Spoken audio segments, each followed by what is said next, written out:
Bonjour madame, bonjour monsieur. Nous sommes aujourd'hui à la 48e séance. C'est le récapitulatif de la sophrologie caïcédienne. C'est la deuxième partie qu'on appelle le cycle radical ou deuxième cycle.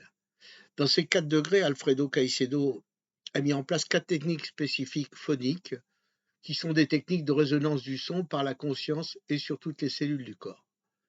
Je vous l'expliquerai après grâce à un phonème ou un phronème.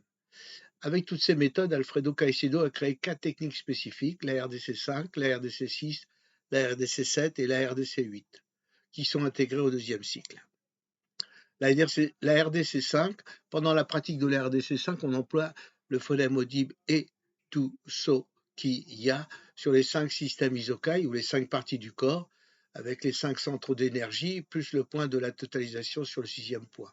En levant les bras à la verticale, pour percevoir l'énergie de l'univers, on percute les cellules globalement. Voilà. La RDC6, pendant la pratique de la RDC6, on emploie le phronème non audible. Cette fois-ci, on le prononce, mais de l'intérieur. On met la langue d'ailleurs sur le palais pour avoir le cycle complet.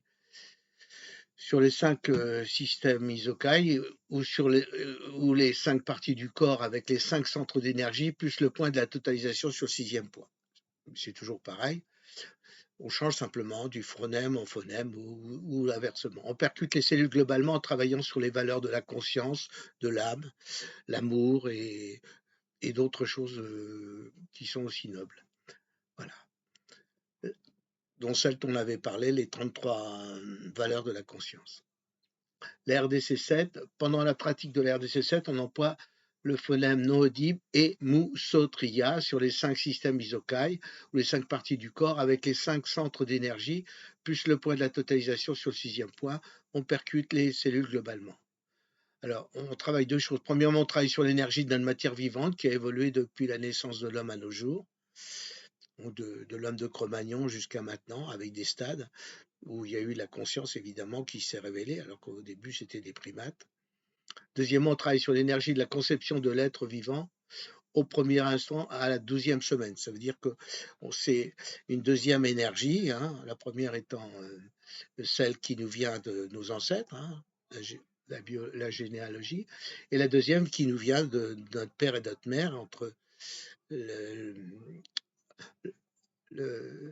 l'ovule et le spermatozoïde qui vont donner naissance à l'être vivant dans l'utérus, voilà, de la femme.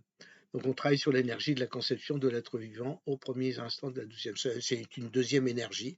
C'est une des énergies, d'ailleurs j'en avais parlé lors d'une toute première séance. La RDC8, c'est la continuité de la RDC7.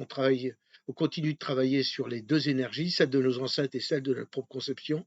Nous partons à la conquête d'une nouvelle existence, objectif fondamental de la méthode. But du 3e cycle, c'est ça. Donc là, on va continuer simplement à vous le résumer, parce qu'on en a déjà là. C'est un petit peu plus compliqué, et puis il faut vivre les séances pour bien les comprendre. Mais enfin, je vous donne quand même la globalité de ces cycles et de ces RDC, qui en a 12 au total. Hein, voilà.